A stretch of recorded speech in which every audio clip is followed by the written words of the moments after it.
Hello મિત્રો, કેમ છો? હું લાલાભાઈ માળી. મિત્રો આપણે જે ભૂરાભાઈ ભાભરથી ભૂરાભાઈનું મોટું એવું નામ છે અને ભેંસ ક્રોસિંગ કરવા લઈને આવ્યા છે. ભેંસ ક્રોસિંગ થઈ ગઈ છે મિત્રો. અને ભૂરાભાઈનો જે બની નસલ મહેસાણી અમારા જે ભાભરની ભેંસો છે આજુબાજુ ગામડાની જે બધી ભૂરાભાઈ ખરીદે અને સારી ભેંસો ભૂરાભાઈ જોડે હોય છે. બરાબર. ખારા જોડે આપણું ફોર્મ હાઉસ છે. ખારા મીઠા રોડ ઉપર ફોર્મ હાઉસ ભૂરાભાઈનું છે. હા, દેવભૂમિ ફોર્મ હાઉસ.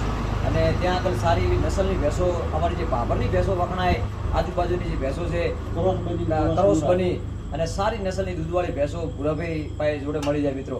અને ભૂરાભાઈ સારી એવી બનીની ભેંસ એમની આપણા ભાજ્ય જોડે ક્રોસ કરી. ભૂરાભાઈ, તમારું શું કહેવું? લાલાભાઈ, પહેલાં તો હું આ સોશિયલ મીડિયાના માધ્યમથી દિલથી ખૂબ આભાર માનું છું કે પ્રથમ પહેલા તમે જે આ બાજીઓ છે ને એ કોઈ ભેંસો ખોલતા જ નતા ખોલતા. આપણે મેં ખૂબ રિક્વેસ્ટ કરી મિત્ર તરીકે, ભાઈ તરીકે સલાહ આપી કે કહેવત છે કે જ્ઞાન બાંટને છે જ્ઞાન બળતા હે. સાચી વાત છે. એવી જ રીતે તમે જે આ બાજીયાને ખોલવાનું ચાલુ કર્યું ને, હવે એ લોકો તમને કાયમી આશીર્વાદ આપશે કે લાલાભાઈનો ખૂબ આભાર કે બાજીયા જેવું આપણા વિસ્તારમાં અણમોલ રતન હતું અને એના માધ્યમથી પાડી કે પાડો સીધો પડતો બચ્ચો 2 લાખ રૂપિયાનું થશે. એટલે એમના પરિવારમાં પણ એક ખુશીનો માહોલ થશે. ખૂબ જ લોકો તમને આશીર્વાદ અને દુઆ આપશે. એના માધ્યમથી આપણા વિસ્તારમાં સારી એવી એક જાત અને ઓલાદ ઉત્પન્ન થશે.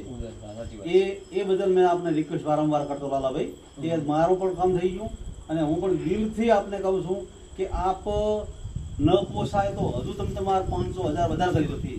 પણ લોકોને દિલથી સંતોષ થાય ને એ તમે જે કામ ચાલુ કર્યું ને, આ મેં લાલાભાઈ કમસે કમ સરેરાશ 6 મહિનાથી વિદ્યાનના વારંવાર 10,000 રૂપિયા વાપર્યા.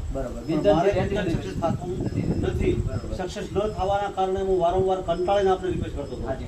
આજ બાજીયાને ખોલાયો એક જ ખાલી 5 મિનિટમાં બાજીએ ક્રોસ ઘોડી કરી ભેંસ કરી આલી. એવા મને આનંદ થયો.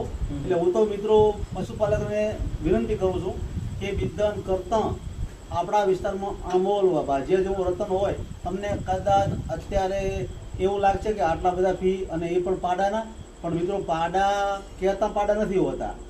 જે બાજીયાને 9 લાખની ઓફર થઈ હોય, કયા મેળો હતો આપણે જે ભાઈ તરણેતરના મેળામાં 9 લાખ રૂપિયાની ઓફર થઈ હોય તો આ નાની હુંની વાત નથી.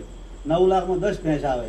એમાં એક જ પાડા બાજીયા નામના અણમોલ રતન કોહિનૂર હીરાને 9 લાખની ઓફર થઈ હોય તો એના માટે આજે એને ક્રોસિંગ કરવાની સામાન્ય ફી કાંઈ ના કહેવાય. એનું બચ્ચું આવશે ત્યારે તમને ખબર પડશે કે આ ફી અમને બિલકુલ કાંઈ લાગતી નથી. એમ તો આવું મારું કહેવું છે. ભૂરાભાઈની કોમેન્ટ આવતી મારામાં. અને